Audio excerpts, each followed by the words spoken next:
Welcome to a special edition of Taking Stock. Coming up on the show, as Canada's population ages, there will be some predictable shifts in our economy and some less predictable outcomes.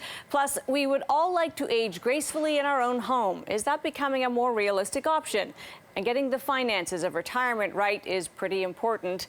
What we get wrong might surprise you. That's all ahead. First, though, it's no secret that Canada's population is aging. It's a demographic shift with profound implications on the Canadian economy. Here's a look by the numbers. In 2021, census data showed that 2.3% of Canada's population was 85 and older, a number that grew 12% from 2016. And it's expected to triple in 25 years to 2.5 million people.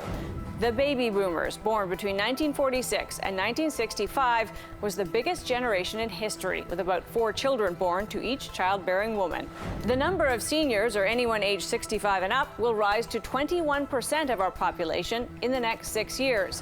While seniors cost healthcare more, $12,000 a year on average, compared to $2,700 per person a year for the rest of the population, that difference will add $93 billion a year to healthcare costs by 2028. Meanwhile, government spending on supports for seniors will also jump. Old age security is projected to rise to $108 billion by 2030. And of course, while costing more, they contribute less. As the number of working age Canadians declines, labor force participation will drop from 65.7% in 2019 to 60.4% in 2068. The sheer size of the boomer generation has meant that all their lives they set the agenda economically and otherwise. So as they age out of the labor force into retirement and then, thanks to longer lifespans, into old age, what are the economic consequences? Pedro Antunes is chief economist at the Conference Board of Canada. Pedro, great to have you with us. Thanks for having me. So the demographic shift has been this really slow-moving issue. It's not a shock. Are we ready for the changes that'll happen economically as we get that bulge of boomers moving into old agehood?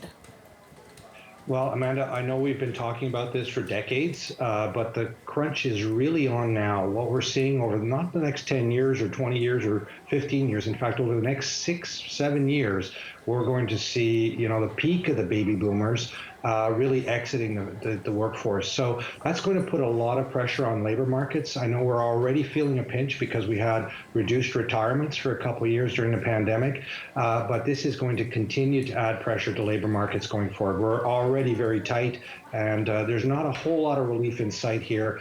Certainly in the next 4 or 5 years. We do hear that the millennials is kind of the next bulge generation. It's not as big, but it's close. It's not too far off compared to others in between.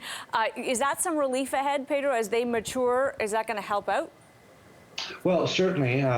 What we're looking at with respect to Canada's population, Canada's demography, when we look at the school leavers from within the Canadian population and we net out the retirees, we know that that's a net negative. So that's been ongoing for a number of years now. And what adds to our labor force growth is immigration. So the real source of migrants, and they're coming into that millennial group, by the way, or soon will be, because migrants are in the 30-year range or so. That's going to be the big bulge of workers coming into to the workforce. So we need to ensure we get them in and get them in effectively. And we have huge targets on that front for this very reason, no doubt. One thing that happens as we age, of course, is that we spend differently. We go through periods of big consumption earlier in our lives. We start to save in the middle, and the end of our lives, it kind of shifts and we withdraw our savings. How will that, do you think, change the outlook for Canada's economy?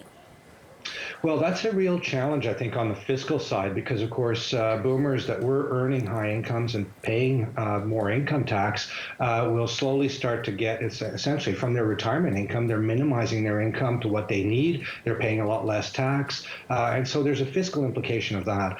The other piece that's really important, though, is if we think now the boomers are almost all fully out of their workforce years, pretty soon they're going to be putting more and more pressure on their healthcare budgets, and that's going to be a real strain, and that is coming. There's no doubt about it. Bottom line, it sounds as though whether it's young people who are born here or young people who immigrate here, taxes are going to go up. There's going to be a bigger burden to carry down the road. Well, I mean, this pandemic has caused, essentially much bigger gap in terms of our fiscal situation. We've added massively to debt. And again, the long-term prospects for the fiscal situation, especially at the provincial level, when we look at the strain of health and education spending, that's going to be a burden. So perhaps we could deliver more effectively, but I think taxes are also part of that answer. Pedro, great to have you. Appreciate your time. It's been a pleasure. Thank you. Pedro Antunes is chief economist at the Conference Board of Canada. Still ahead, as we live longer, where we live will be of primary importance. Do we age in place or look for long-term care? That's next.